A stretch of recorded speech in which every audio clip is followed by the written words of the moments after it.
Assalamualaikum warahmatullahi wabarakatuh.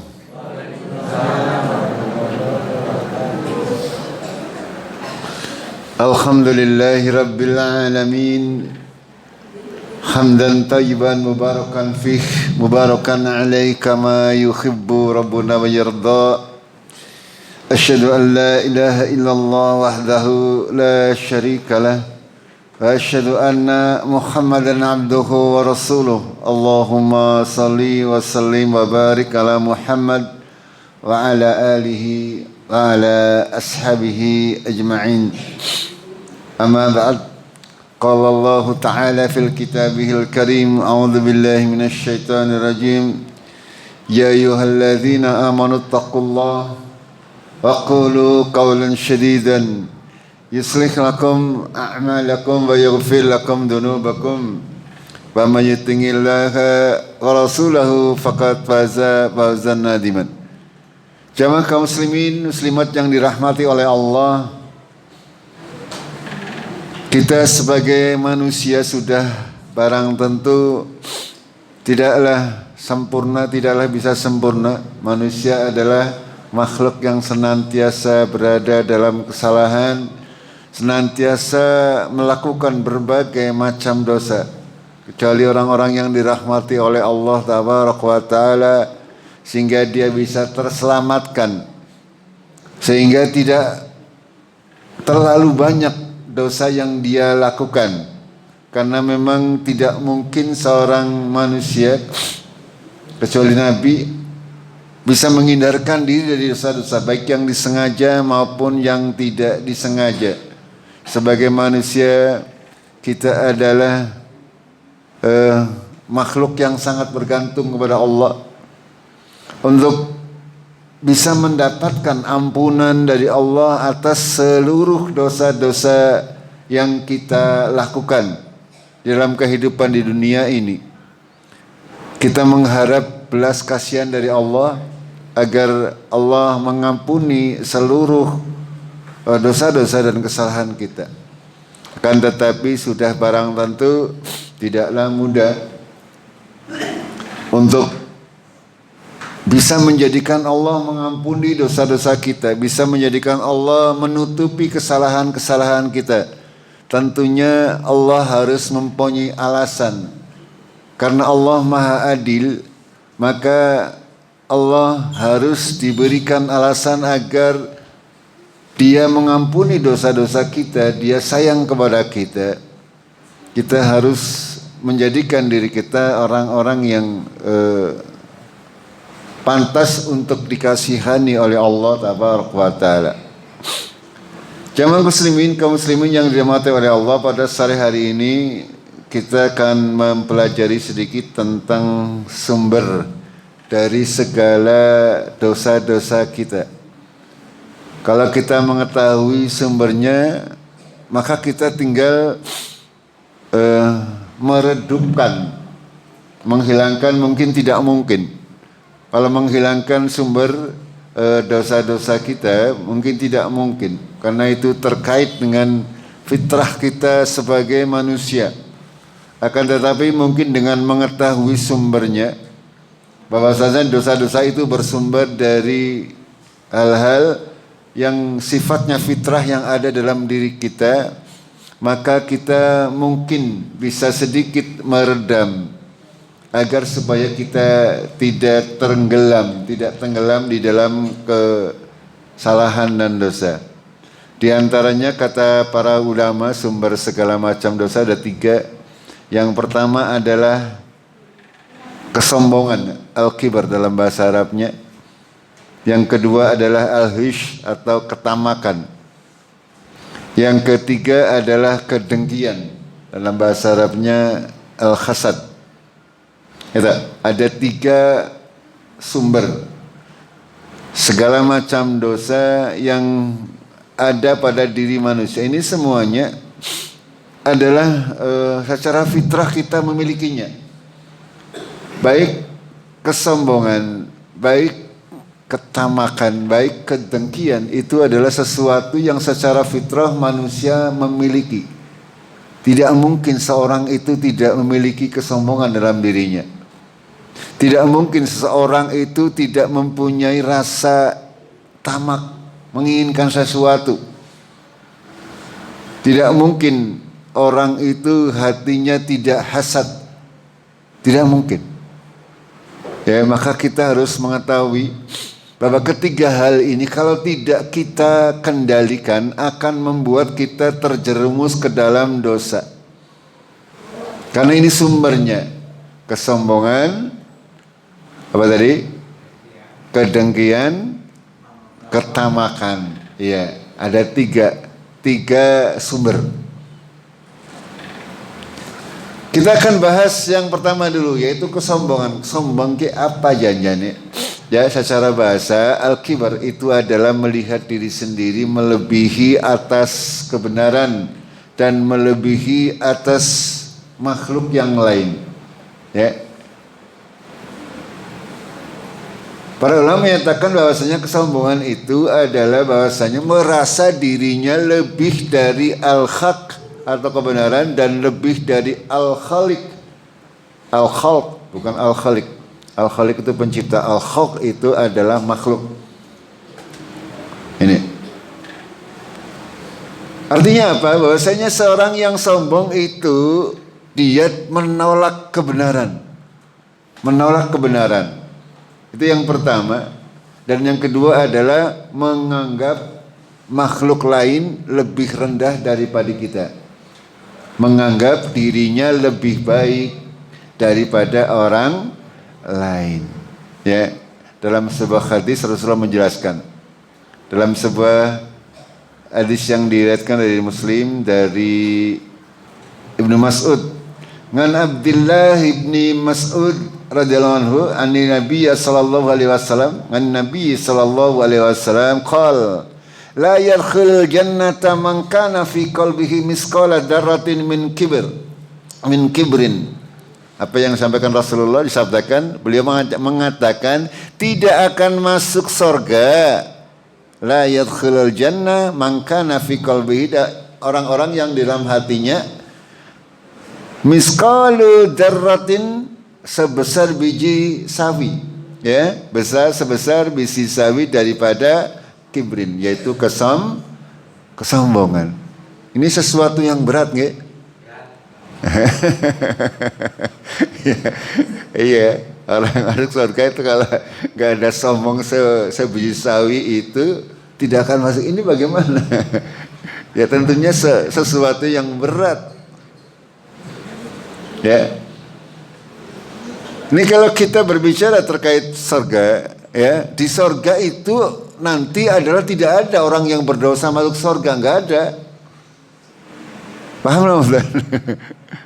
Ya, tidak ada orang yang berdosa, bersalah, ya mempunyai hutang masuk surga, nggak bakalan bisa. Termasuk juga orang yang punya kesombongan nggak bisa masuk surga.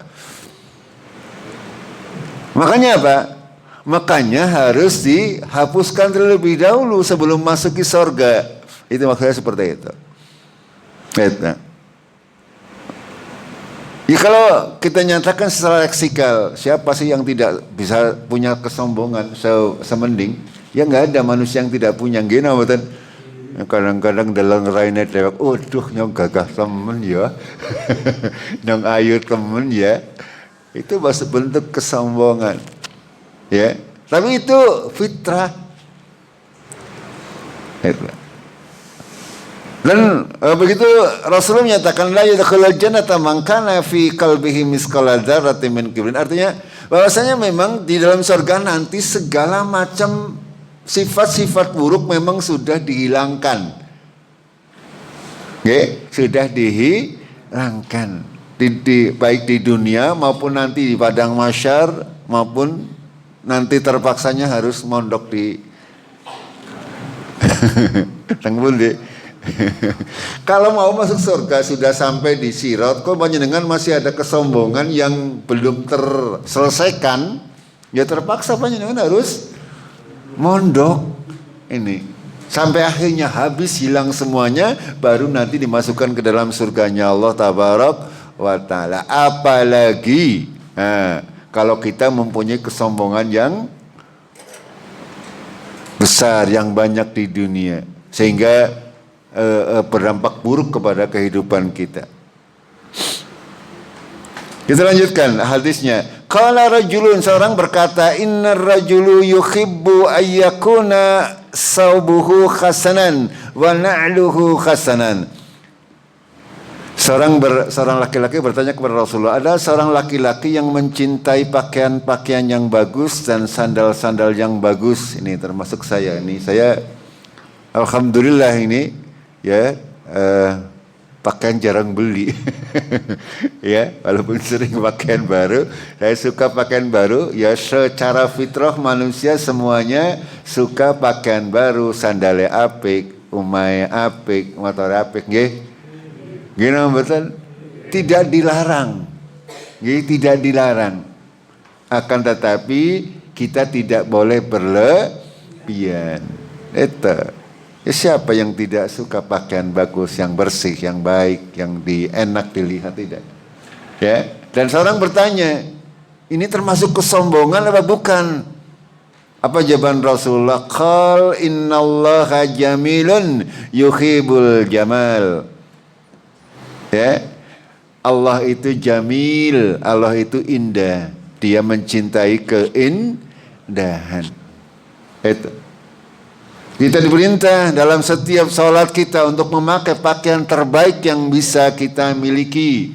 Ketika hari raya juga kita memakai pakaian terbaik yang bisa kita miliki, yang kita miliki. Ora kudu anyar nggih.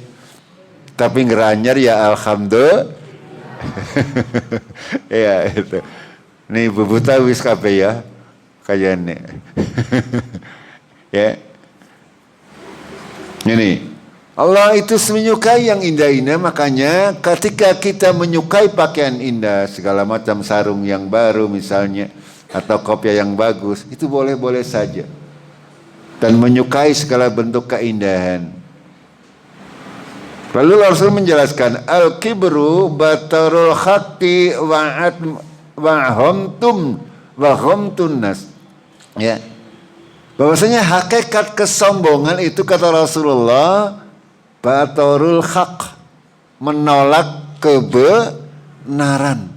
Ini hakikat kesombongan yang hakiki. Menolak kebenaran dan memandang remeh kepada manusia. Ini berapa banyak orang-orang yang terjerumus ke dalam dosa karena kesombongan ini, karena menolak kebenaran. Karena kalau sudah mudah untuk menolak kebenaran, dia juga mudah untuk meremehkan manusia, menganggap dirinya lebih hebat daripada orang lain.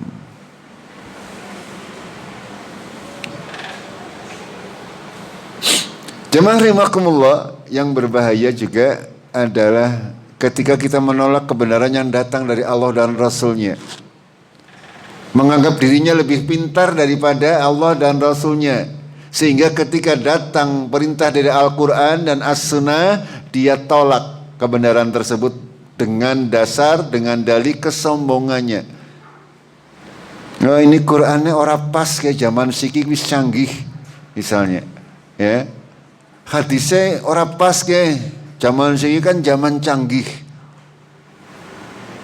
Ini artinya kesombongan. Padahal Al-Quran dan As-Sunnah itu adalah kebenaran mutlak sampai hari kiamat. Tidak ada orang yang bisa untuk menandingi kebenaran Al-Quran dan As-Sunnah, tidak ada. Semua yang diperintahkan, yang diturunkan oleh Allah dalam Al-Quran maupun hadis-hadis Rasulullah yang sahih, itu semuanya akan berlaku sampai hari kiamat. Tidak akan berubah. Ini kebenaran yang mutlak. Dan ketika ada orang yang menolak kebenaran tersebut, ya maka dia akibat kesombongan, sehingga hatinya melenceng. Banyak sekali contoh, misalnya Allah menurunkan ayat tentang hijab, mewajibkan kaum muslimat untuk berhijab. Ada orang yang bergelar profesor mengatakan hijab tidak wajib.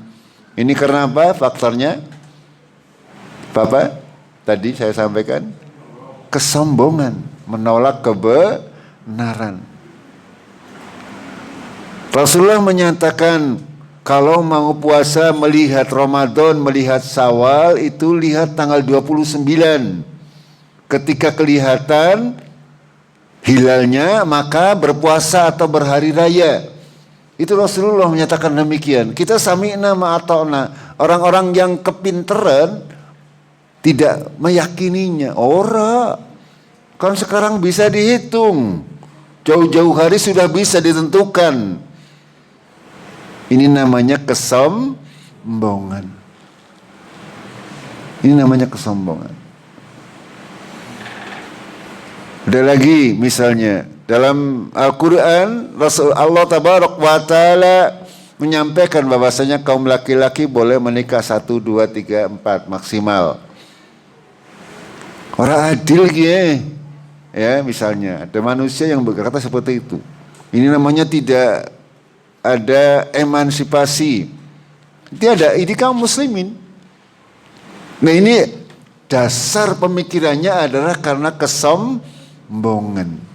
Menganggap dia lebih tinggi daripada kebenaran itu sendiri. Sangat banyak. Sangat banyak. Belum lagi dalam permasalahan-permasalahan yang kita anggap kadang-kadang remeh. Ya, di antara golongan-golongan orang yang tidak diajak bicara oleh Allah. Tadi kemarin sudah kami sampaikan, panjenengan akan diajak bicara oleh Allah Tabaraka wa Ta'ala.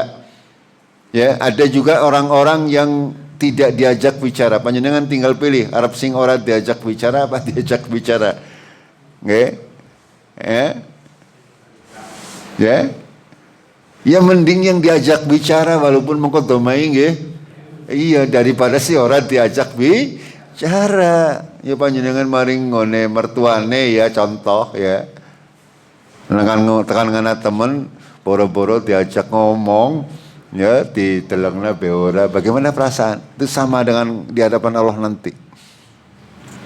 Ya dalam sebuah hadis Rasulullah SAW menyatakan bahwa di antara kelompok orang yang tidak diajak bicara oleh Allah adalah al-misbal. Apa itu misbal? Adalah orang-orang yang menjulurkan celananya, sarungnya melebihi mata kaki. Ini, ya, ini sebuah hal. Kalau kita melihat dari kacamata kita, ini permasalahan sepele. Gini betul? Hanya permasalahan pakaian yang kita lakukan. Akan tetapi, ini adalah perintah Allah dan Rasulnya. Artinya, segala macam yang diperintahkan oleh Allah dan Rasulnya adalah menjadi syariat untuk kita lakukan. Sekali kita meremehkan perintah tersebut, ya perintah yang kecil-kecil itu kita remehkan, maka kemungkinan besar sing gede juga mudah untuk kita remehkan. Ini permasalahannya. Ya. Dan kesombongan ini mulanya dari situ.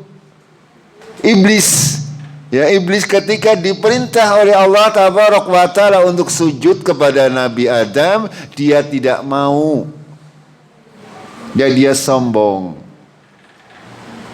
Ya. Kenapa Allah menghukum? Karena ini perintah Allah. Perintah Allah itu tidak boleh ditolak oleh seorang hamba.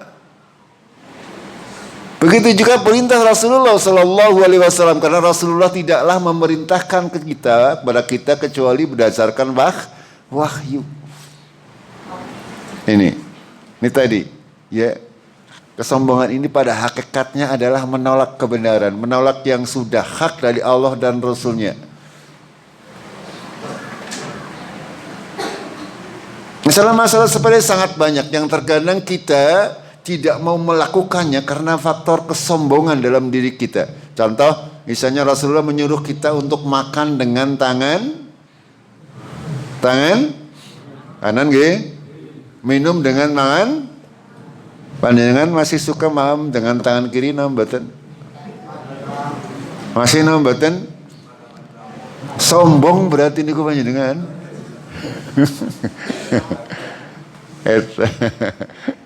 Karena apa? Faktor menyepelekan perintah Allah dan Rasulnya ini.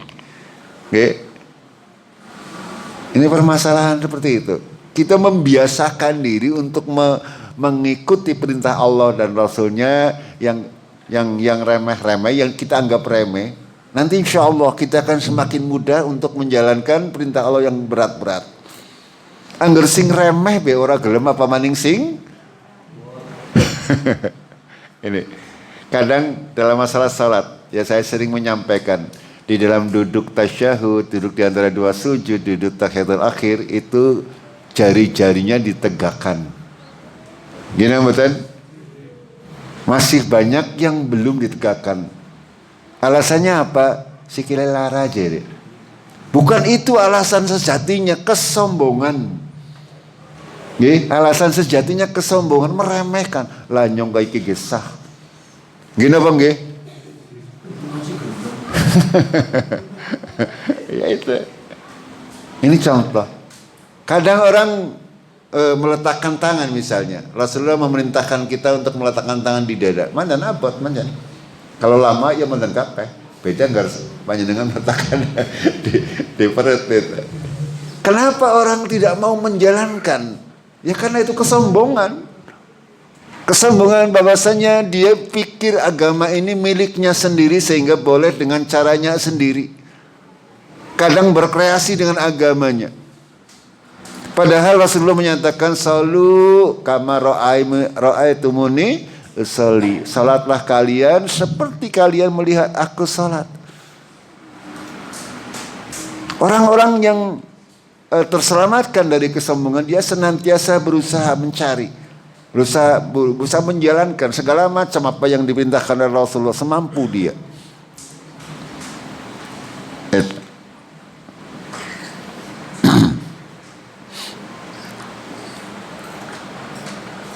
Jamaah rahimakumullah, kita bacakan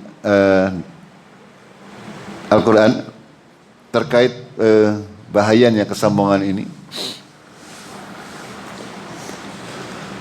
Dalam suratul Baqarah Allah berfirman, "Wa id qulna lil malaikati isjudu li Adama fasajadu ila iblis aba wastakbara wa kana minal kafirin." Dan ketika Allah memerintahkan seluruh jajaran para malaikat untuk bersujud kepada Nabi Adam, semuanya bersujud kecuali iblis, ya. Iblis itu kana minal jin, dari golongan jin. Ya, kenapa kok bisa berada di alam malaikat? Iblis berada di alam malaikat. Ini wallahu a'lam, banyak tafsiran terkait hal ini, bahwasanya iblis ini dahulu sebenarnya makhluk yang solih sebenarnya, sehingga diangkat oleh Allah, dinaikkan ke atas langit. Ini hanya karena kesombongannya, aba wastakbaro, enggan dan sombong. Itu. Wa kana minal kafirin, dia menjadi orang-orang kafir. Sebabnya sepele. Itu. Dan kenapa bisa seperti itu? Wallahu a'lam. Allah yang mengetahui itu semuanya, hikmahnya. Allah menjalankan, melakukan dengan sesuai dengan yang Dia kehendaki. Jangan ditanya. Jangan ditanya tentang apa yang dilakukan oleh Allah tabaraka wa taala. Innallaha yaf'alu ma yurid. Allah melakukan apa yang Dia kehendaki. Kenapa sih dimbian Nabi Adam orang nang surga baik? Orang saat diturunkan di dunia misalkan dengan protes seperti itu. Jangan seperti itu. Ya kalau Nabi Adam tidak diturunkan ya panjenengan orang anak gitu. Itu. Allah sudah menentukan segala sesuatu dari zaman ajali. Sesuai dengan kaidah hukum-hukumnya, semuanya sempurna. Dan kita tidak akan mungkin bisa selamat kecuali dengan mengikuti petunjuk Allah dan Rasulnya. Kalau kita tidak mengikuti petunjuk, maka kita akan binasa. Ya. Ini contoh iblis nih. Dia sudah diangkat derajatnya oleh Allah tabaraka wa taala, tapi karena dia enggan mengikuti perintah Allah dan merasa dirinya sombong, merasa dirinya lebih baik daripada orang lain, sehingga dia dilaknat oleh Allah menjadi orang-orang yang kafir. Dalam ayat yang lain Allah berfirman, "Qila dakhulu abwaaba jahannam khalidina fiha fabi'sa maswal mutakabbirin." Ya, di antara balasan Allah adalah orang-orang sombong ini akan dimasukkan ke dalam neraka jahanam dan mereka akan kekal di dalamnya karena neraka jahanam ini seburuk-buruk tempat kembali.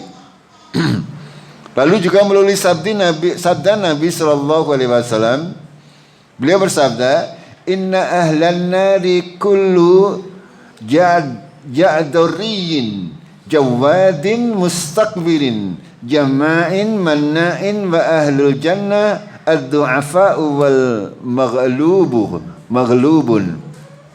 Beliau menjelaskan tentang penduduk neraka dan penduduk sorga. Bahwasanya penduduk neraka itu adalah orang yang kasar lagi keras, orang yang bergaya sombong saat berjalan, orang yang bersombong, orang yang banyak mengumpulkan harta, dan orang-orang yang sangat bakhil. Ini penghuni neraka, ciri-cirinya. Kalau di dunia itu misalnya ada orang-orang yang seperti itu, ini ciri-ciri penghuni neraka. Itu sebelum dia bertobat. Kalau dia bertobat, ya insya Allah akan diampuni oleh Allah Tabaraka wa Ta'ala.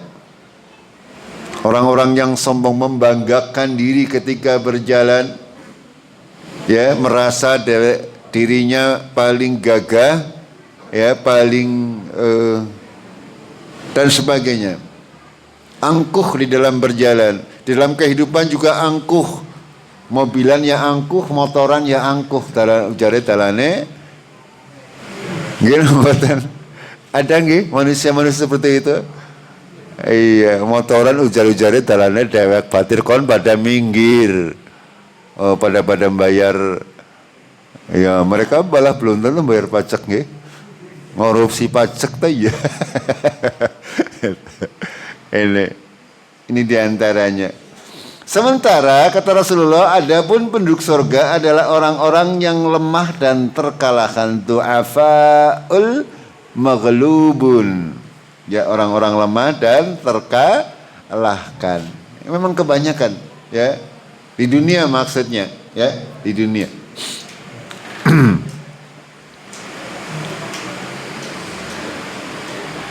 Jamaah rahimakumullah,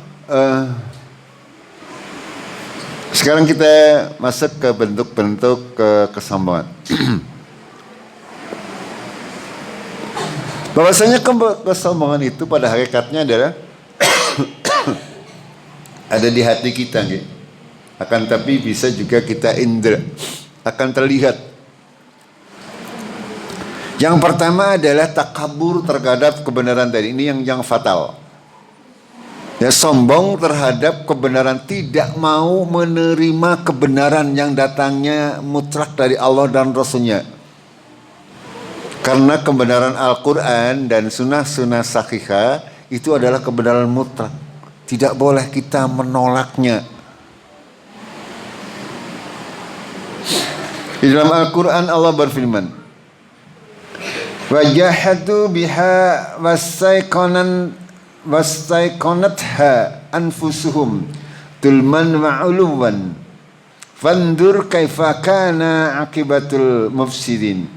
Apa maksudnya? Ini terkait dengan Fir'aun, ya, Fir'aun. Kenapa dia mengingkari dakwahnya Nabi Musa dan Harun, padahal mereka sudah tahu, ya, sudah tahu bahwasanya Nabi Musa dan Nabi Harun ini datang membawa kebenaran. Kalau panjenengan membaca kisah Nabi Musa dan Harun kepada Fir'aun, kaumnya Raja Fir'aun, orang Mesir pada waktu itu sudah diberi sekitar 9 mukjizat yang datang dari Allah melalui Nabi Musa. Mereka sebenarnya mengetahui kebenarannya datang dari Musa. Ya, apa yang dibawakan Musa semuanya adalah kebenaran. Akan tapi mereka tetap tidak mau menerima. Sebab apa? Sebab sombong. Ya, tidak mau mengakui keunggulan Musa, orang yang lemah. Firaun, raja, ya. Qarun, orang yang kaya misalnya. Haman, menteri yang kuat, sehingga tidak mau tunduk kepada Musa, tidak mau tunduk kepada kebenaran. Makanya di sini Allah menyampaikan, wajahadu, mereka mengingkarinya, ya, dengan sebab kezaliman dan kesombongan mereka, padahal hatinya meyakini kebenaran. Akan tetapi karena kesombongan sehingga hatinya tertutupi. Hati itu senantiasa menyuruh kepada kebaikan sebenarnya. Akan tetapi karena tertutupi oleh hawa nafsu sehingga dia tidak bisa melihat sebuah kebenaran. Ya, makanya di akhir ayat Allah perhatikan, Allah menyampaikan fandur kaifa kana akibatul mufsidin. Perhatikan bagaimana akibatnya orang-orang yang berbuat kerusakan. Ya, artinya berkerusakan apa? Dia mengotori hatinya dengan kesombongan sehingga tidak bisa melihat yang benar adalah benar, yang salah adalah salah. Ini hakikat kesombongan yang paling berbahaya.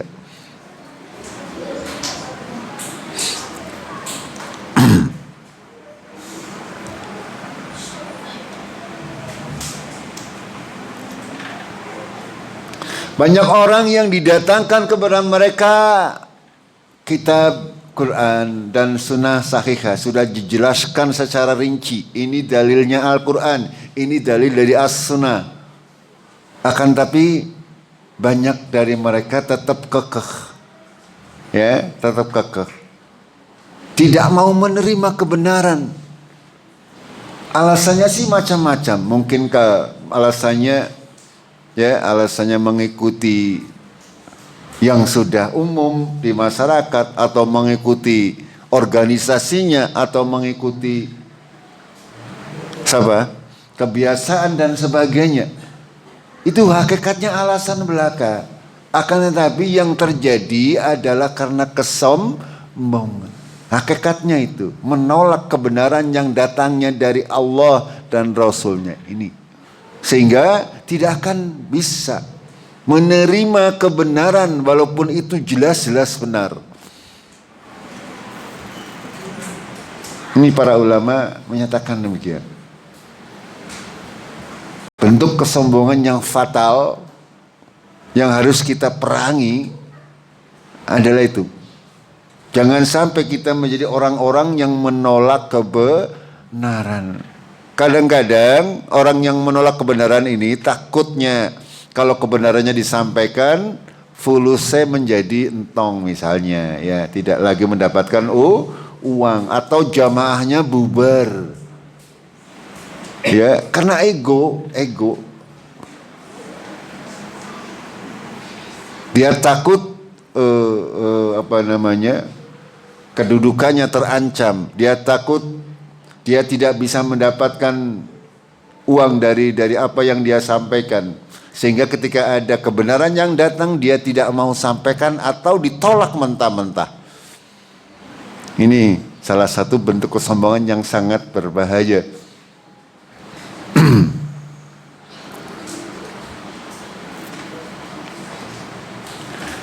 Lalu yang kedua adalah takabur terhadap sesama manusia, atau memandang dirinya lebih mulia dari manusia yang lain, menganggap dirinya lebih pintar daripada orang lain, menganggap dirinya lebih kaya daripada orang lain, menganggap dirinya lebih mulia dari orang lain, menganggap dirinya lebih kuat daripada orang lain, dan semuanya itu adalah bentuk kesombongan.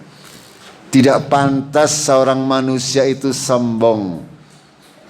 Allah tabarak wa ta'ala satu-satunya zat yang pantas untuk sombong. Karena kita pada hakikatnya tidak memiliki apa-apa.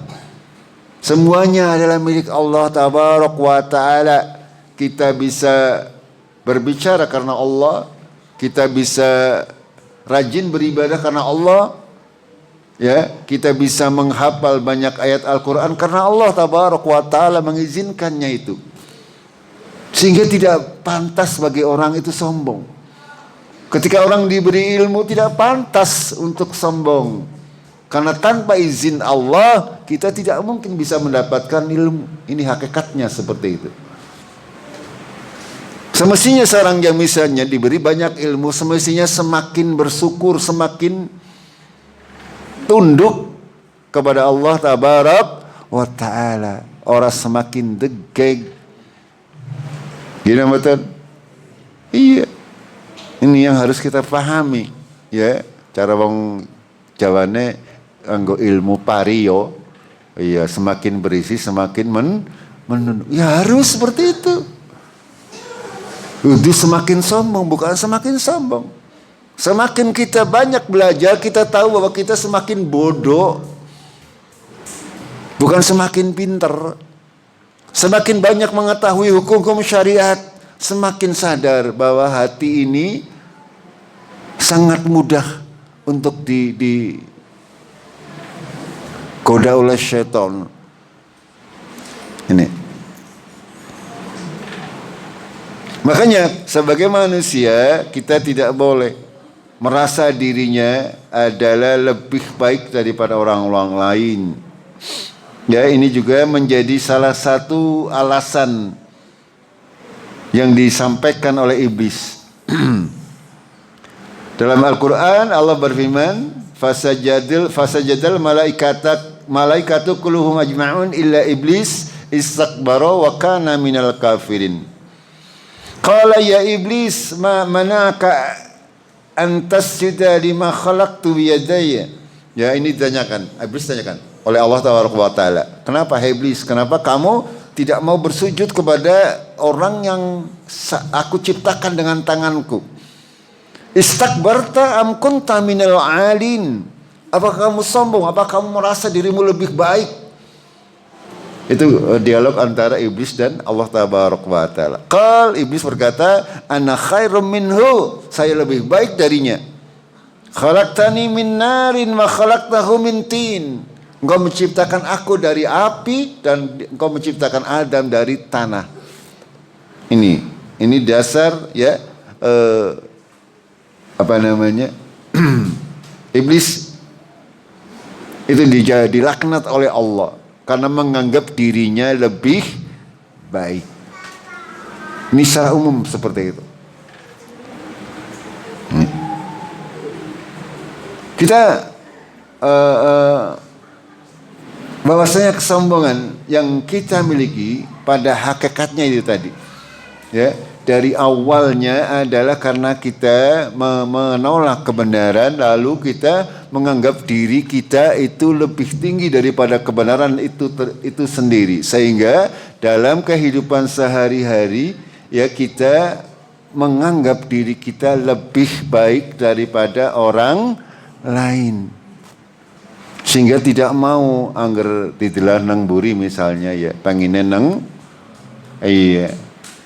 Misalnya ada orang seperti itu, iya, karena tidak menyadari ini, merasa dirinya lebih, ya, ketika di dalam Al-Quran sangat banyak contoh-contoh seperti itu. Ketika Bani Israel pertama dikirim, ya, diutus seorang raja namanya Talut, ya, masih ingat ceritanya Nabi Daud? Nabi Daud itu ketika awal-awal mau diangkat menjadi nabi dan rasul itu beliau adalah anak buahnya Talut, ya, berhasil membunuh Jalut ini, ya. Bani Israel itu menganggap kenapa yang diangkat Talut kan orang miskin.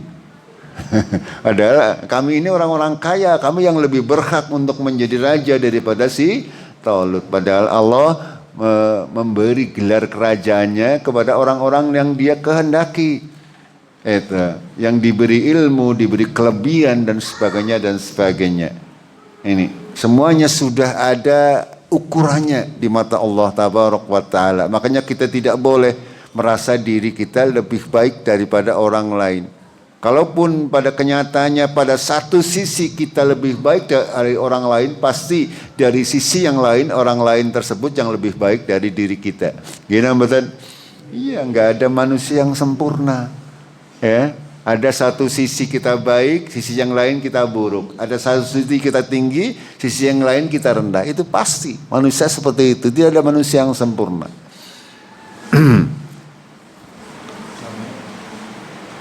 Jamaah rahimakumullah, itu diantara bentuk-bentuk kesombongan. Ya, ada 2, masih mungkin beberapa bentuk lagi, insyaallah kita lanjutkan di kajian yang akan datang ya.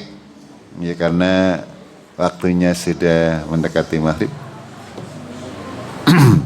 Mudah-mudahan kita semuanya terhindar daripada kesombongan. Nggih, kebalikannya sifat sombong apa? Rendah hati, atau dalam bahasa anunya tawadu, menunduk ya, dengkul aja itu. Dengkul, kita sadar bahwa kita ini bukan siapa-siapa, nggih, begitu nggih? Iya. Insyaallah kita lanjutkan di kajian yang akan datang. Kita akhiri dengan kafaratul majlis. Subhanakallahumma bihamdik asyhadu an la ilaha illa anta astaghfiruka wa atubu ilaik. Assalamualaikum warahmatullahi wabarakatuh.